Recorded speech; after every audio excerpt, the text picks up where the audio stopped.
Test cricket రోజు రోజుకి డేంజర్లో పడడం ఖాయమని గత కొంతకాలంగా చర్చ నడుస్తూనే ఉంది. ఈ చర్చ నడుస్తున్న సమయంలోనే ఇంగ్లాండ్ బజ్ బాల్ అంటూ టెస్ట్ క్రికెట్కి ఒక కొత్త ఒరవడిని తీసుకొచ్చింది. ఓపెనర్ల నుంచి లాస్ట్ బ్యాటర్ల వరకు అటాకింగ్ గేమ్ ఆడుతూ ప్రత్యర్థి జట్టును ప్రెషర్లో పెట్టడం ఇక్కడ మెయిన్ ట్రిక్. ఈ విషయంలో ఇంగ్లాండ్ అప్రోచ్ని మెచ్చుకున్న వారు ఉన్నారు, అలాగే విమర్శించిన వారు ఉన్నారు. ఈ బజ్ బాల్ క్రికెట్ వల్ల కొన్ని అద్భుత విజయాలు వచ్చాయి, అలాగే కొన్ని పరాజయాలు కూడా చవిచూశాయి. కానీ టెస్ట్ మ్యాచ్లకు మాత్రం ఖచ్చితంగా ఆదరణ అయితే పెరిగింది. దీంతో ఇంగ్లాండ్ తామేదో టెస్ట్ క్రికెట్లో తోపులమనే ఫీలింగ్లోకి వెళ్ళిపోయింది. నిజానికి రిజల్ట్ మాత్రం వేరుగా ఉంది. ఇక ఇండియా సిరీస్లో వారి పరిస్థితి గురించి ప్రత్యేకంగా చెప్పుకోవాల్సిన అవసరం లేదు. 5వ టెస్ట్ మిగిలి ఉండగానే సిరీస్ను కోల్పోయి విమర్శలు ఎదుర్కొంటోంది ఇంగ్లీష్ టీం. వరుస పరాజయాల నేపథ్యంలో ఇంగ్లాండ్ ఆటగాళ్లు ఒక్కొక్కరిగా నోరు జారుతూ వచ్చారు. కానీ టీమిండియా మాత్రం వారందరికీ ఆటతోనే సమాధానం ఇస్తూ వచ్చింది. అయితే తాజాగా జరిగిన ప్రెస్ మీట్లో మాత్రం team india captain Rohit Sharma British టీంపై పంచులతో చెలరేగిపోయారు. దీనికి కారణం ఆ జట్టు ఓపెనర్ బెన్ డకెట్ చేసిన కామెంట్సే.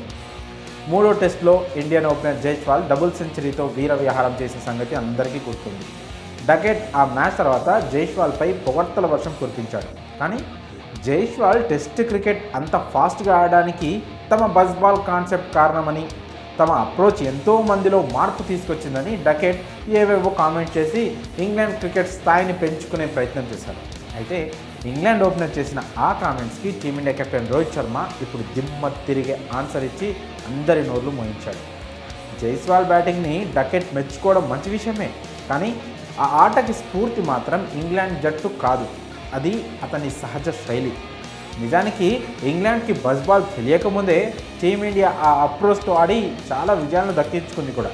డకెట్కి ఇండియన్ టీంలో రిషబ్ పంత్ గురించి తెలిసినట్టుగా లేదు, అతని ఆటలో ఎంత వేగం ఉంటుందో కూడా తెలియనట్టుంది అని అంటూ వరుస పెట్టి సెటర్స్ కురిపించాడు రోహిత్ శర్మ. రోహిత్ పరోక్షంగా గబ్బా టెస్ట్లో పంత్ ఆట గురించి ప్రస్తావించినట్లు అర్థమైంది. మా దేశానికి, మా ఆటగాళ్ళకి ఇంగ్లాండ్ నుండి స్ఫూర్తి పొందాల్సిన అవసరం లేదు, అలాంటి టాలెంట్ తమకి ముందు నుంచే ఉంది అని చెప్పడం రోహిత్ ఉద్దేశం. అయితే ఈ సమయంలో కొంతమంది అభిమానులు ఇంగ్లాండ్ టీంకి సెహ్వాగ్ బ్యాటింగ్ గురించి కూడా తెలుసుకోమని సలహాలు ఇస్తున్నారు. ఇక సెహ్వాగ్ ఆట ఎంత వేగంగా ఉండేదో ప్రత్యేకంగా చెప్పుకోవాల్సిన అవసరం లేదు. మరి ఈ విషయంలో రోహిత్ చేసిన కామెంట్స్పై మీ అభిప్రాయాన్ని కామెంట్స్ రూపంలో తెలియజేయండి.